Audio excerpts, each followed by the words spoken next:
Hello dear student, स्वागत है आपके प्यारे से YouTube channel physics bye Sanjeet sir में।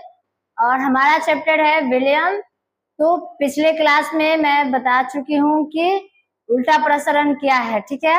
और आज का आपका टॉपिक है कि समुद्री जल से शुद्ध जल को कैसे प्राप्त किया जाता है, ठीक है। तो इसके बारे में आज हम जानकारी प्राप्त करेंगे।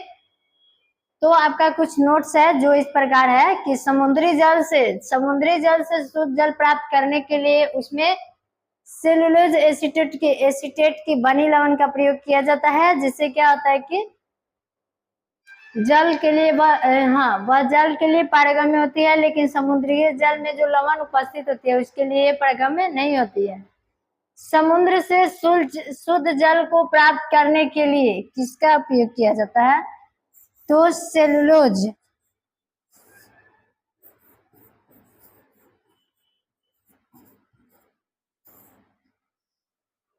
समझ में आएगा?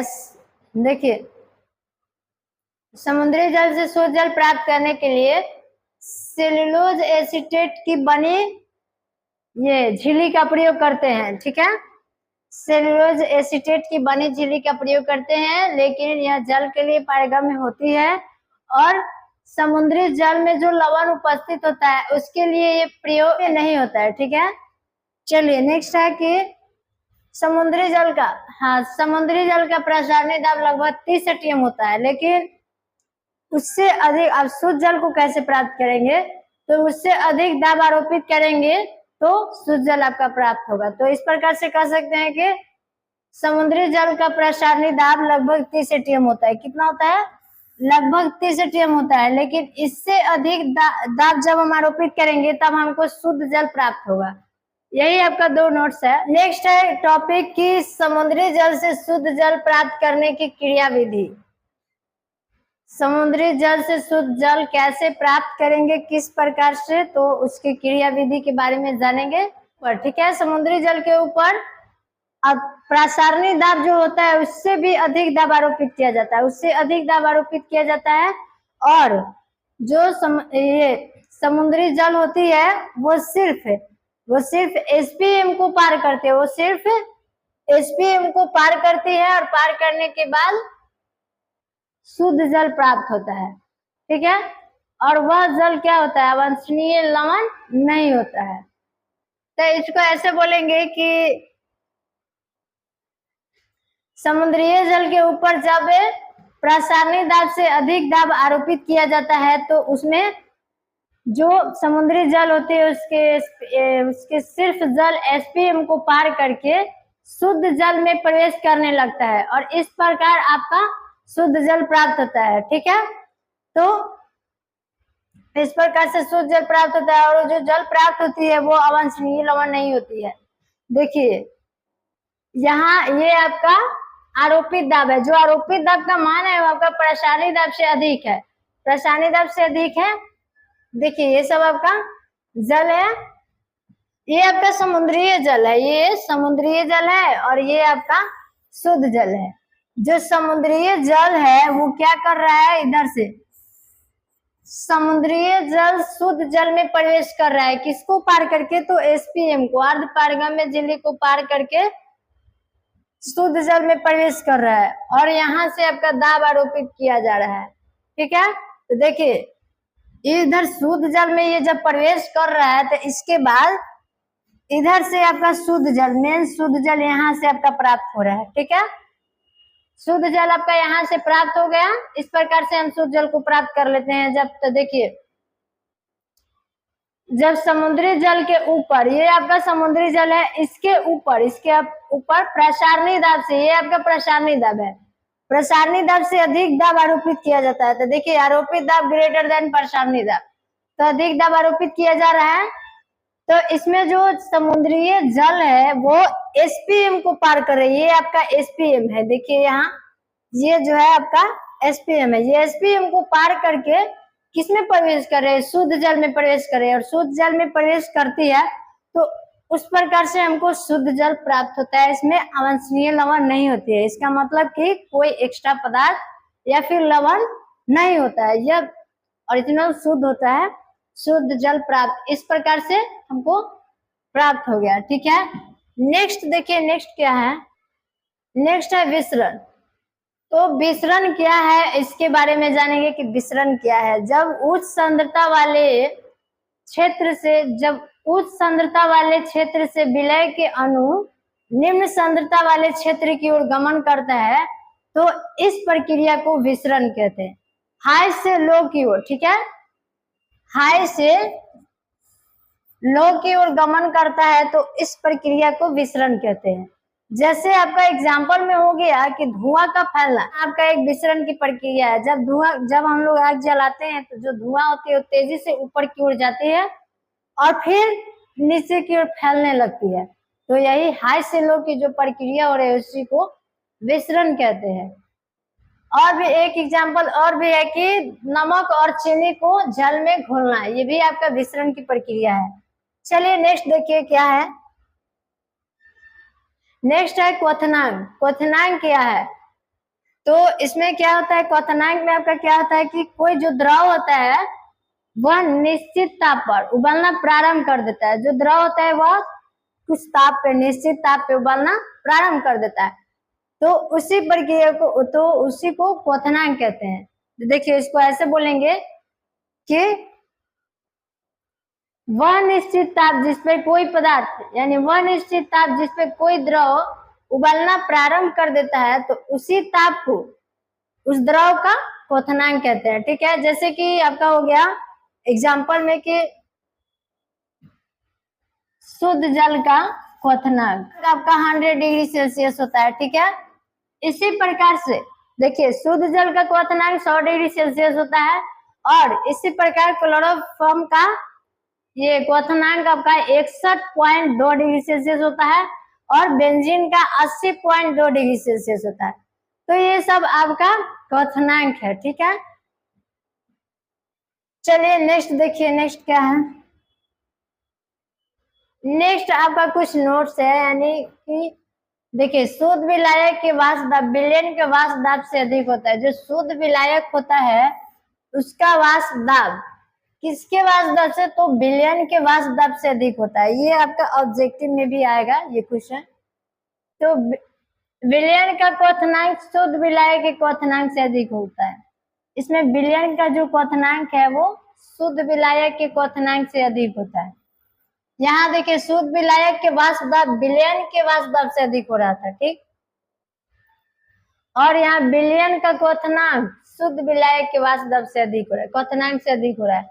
चलिए नेक्स्ट क्या है, नेक्स्ट है वाष्प क्वथनांक का उन्नयन। क्वथनांक का उन्नयन क्या है, तो देखिए शुद्ध विलायक में, ठीक है, शुद्ध विलायक में किसी विलय को मिलाया जाता है तो विलयन में जो, तो बने विलयन में जो क्वथनांक में जितनी वृद्धि होती है उसी को क्वथनांक का उन्नयन कहते हैं। ठीक है, इसमें देखिए क्या होता है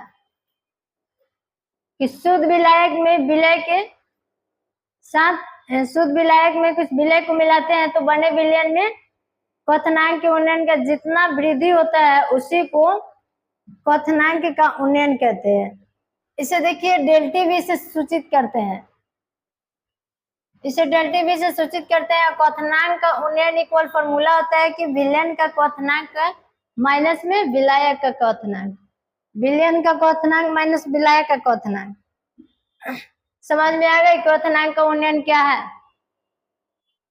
जब किसी शुद्ध विलायक में किसी विलय को मिलाया जाता है तो बने विलयन में क्वथनांक के उन्नयन, बने विलयन के क्वथनांक के उन्नयन में जितनी वृद्धि होती है उसी के ताप के मान को ये क्वथनांक का उन्नयन कहते हैं। ठीक है, इसे डेल्टा वी से सूचित करते हैं। और क्वथनांक का उन्नयन का आपका फॉर्मूला है कि विलयन का क्वथनांक, देखिए विलयन का क्वथनांक माइनस विलायक का क्वथनांक, और देखिए यहाँ पे delta we equal T S minus T V note. इस पे आपका एक क्वेश्चन आएगा जो आगे है। चलिए नेक्स्ट देखिए, आई होप ये सब तो समझ में आ गई होगी। चलिए नेक्स्ट है,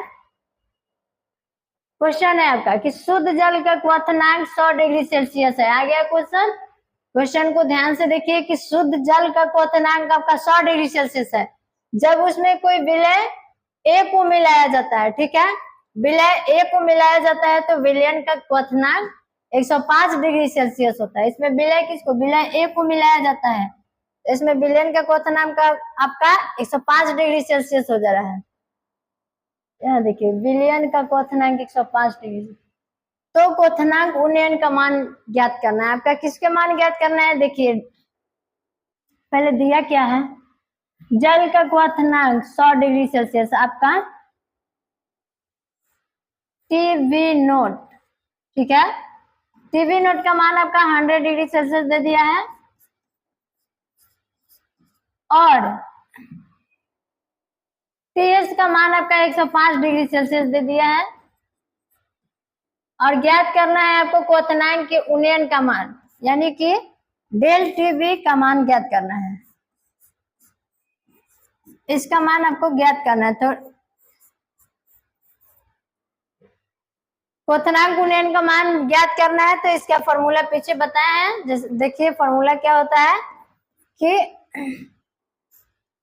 TS minus T B note, ठीक है। टीएस का मान आपका कितना है, टीएस का मान आपका 105 डिग्री सेल्सियस है और टीवी का मान, टीवी नोट का मान आपका 100 डिग्री सेल्सियस है। चलिए इसको माइनस कर दीजिए, 105 में से 100 जाएगा तो 5 आएगा, तो इसका राइट आंसर 5 डिग्री सेल्सियस आ गया। यही क्वथनांक उन्नयन का मान है, ठीक है। इतना तो समझ में आ गया होगा। आसान से आसान तरीका है पढ़ने का। Del T V equal 5 degree Celsius, आपका यही आंसर है। चलिए नेक्स्ट क्या है, क्वथनांक उन्नयन के लिए रावल का नियम। तो देखिए क्वथनांक उन्नयन के लिए रावल का आपका निम्नलिखित 2 नियम है। पहला नियम क्या है, पहला नियम है कि किसी विलयन के क्वथनांक का उन्नयन विलय की सांद्रता यानी कि मूललता के समानुपाती होता है। पहला नियम आपका यही कह रहा है कि विलयन में, देखिए विलयन के किसी विलयन के क्वथनांक का उन्नयन विलय के सांद्रता, किसके, विलय के सांद्रण के समानुपाती होता है। अर्थात देखिए जब आपका क्या कर रहा है कि किसी विलयन के क्वथनांक का उन्नयन विलय के सांद्रण के समानुपाती होता है, यानी कि डेल टी वी इक्वल जो है del T V proportional CM, ये आपका सांद्रण है, ठीक है, मूललता का सांद्रण है और ये आपका विलयन का ये है क्वथनांक उन्नयन है विलयन का। तो जब प्रोपोर्शनल के साइन को हटाते हैं तो इसके लिए केबी एक स्थिरांक को लेते हैं। देखिए डेल टी बी इक्वल केबी, केबी क्या है, केबी एक स्थिरांक है या फिर क्वथनांक उन्नयन का भी स्थिरांक है। और सेकेंड नियम क्या है, यदि विभिन्न पदार्थों की सम आणविक मात्राएं एक ही विलायक की एक निश्चित मात्रा में अलग अलग होती है, तो अलग अलग घोली जाए तो विलयन का क्वथनांक बराबर होता है। विलयन का क्वथनांक क्या हो जाता है, बराबर हो जाता है। जैसे कि देखिए यहाँ पे देखिए कि ये भी, इसमें आपका 1 केजी जल लिया गया है और विलय के रूप में क्या है, चीनी है। विलय के रूप में चीनी को लिया गया है 100 ग्राम चीनी, ठीक है। लेकिन और सेकंड में देखिए इसमें आपका 1 केजी जल, तीनों में 1-1 केजी जल को ले लिया गया है और तीनों में अलग अलग विलय को ले लिया गया है। देखिए इसमें 100 ग्राम चीनी को लिया गया है और इसमें 100 ग्राम नमक को लिया गया है, इसमें 100 ग्राम ग्लूकोज को लिया गया है, ठीक है। सबका अलग अलग लिया गया है और विलायक के रूप में जल को लिया गया है और विलय के रूप में चीनी, नमक, ग्लूकोज, ये तीनों को लिया गया है। जो सभी के क्वथनांक उन्नयन का मान है वो सबका समान आता है, ठीक है, बराबर मात्रा में आता है। देखिए यहाँ पे del T B equal 5 degree Celsius, इसका भी आया है और इसी प्रकार से इसका भी आया है del T B equal 5 degree Celsius. फिर इसी प्रकार से इसका भी आया है।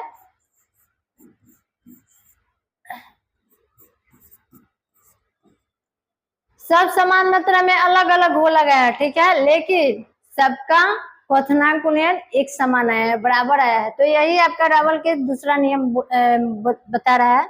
चलिए तो आज के लिए इतना ही, फिर पढ़ेंगे नेक्स्ट क्लास में।